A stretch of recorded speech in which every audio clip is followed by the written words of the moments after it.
The report, as Don will share with you, concludes that this, while tragic, was not an incident that we could have predicted. The tragic nature and consequences of what happened were not predictable or forecastable, and at the end of the day, the city staff had acted appropriately in response to what they knew about the general conditions in Lilydale Park and all along the 17-mile stretch of the Mississippi River. Our investigation found that the city was aware that soil erosion is a natural and prevalent occurrence in the Lilydale Park and in all of the city parks along the Mississippi River bluffs. But we also concluded that the city's knowledge and concern was focused on the environmental impact of soil erosion and not on any safety risk posed by a sudden slope failure. We have concluded that the city did not know that soil erosion posed a threat to the safety of visitors to the fossil ground.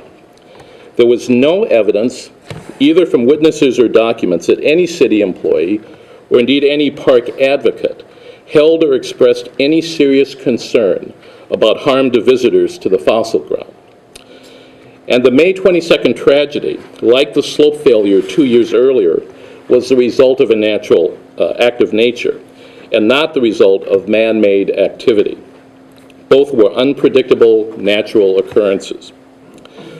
For these reasons, we concluded that the city's general knowledge regarding soil erosion was insufficient to enable the city to predict and prevent the deadly slope failure at the East Clay Pit on May 22nd.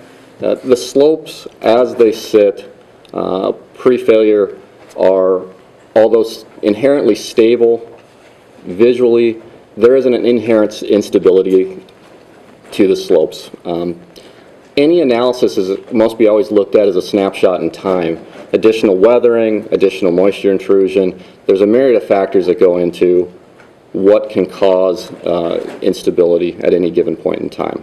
We can find no evidence that recent man-made activity was a trigger for this event. There was no way to predict with any high level of accuracy exactly where in the park, the magnitude of the slide, or the exact timing of that slide. It's the nature of the bluff line, it's the nature of the geology at the site, the natural weathering that is occurring out there, that these slopes are going to continue to go through this weathering erosional process as they try to lay back to their natural angle of repose.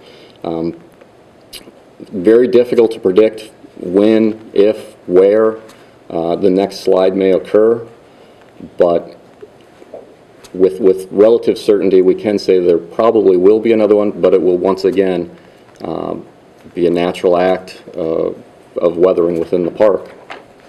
There's an inherent stability issue on any of these slopes that are of that geometry. Without having extensive background in slope stability and soil mechanics and rock mechanics, I would not expect a layperson to have any knowledge of that. Now that we've had the full analysis and ran through it, you know, it's probably not in its current configuration wise to have people standing right at the base of that bluff line, both mathematically and proven historically.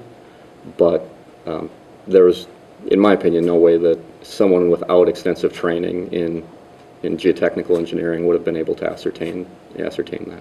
We can put up a sign, we can put up a fence, we can put up a gate, but we can't keep people from getting back into 17 miles of wild area along the bluffs of the river in the city of St. Paul. The best thing that we can do is to arm people with knowledge, and what knowledge that is, and kind of how we convey that, I think, is one of the questions we'll ask going forward.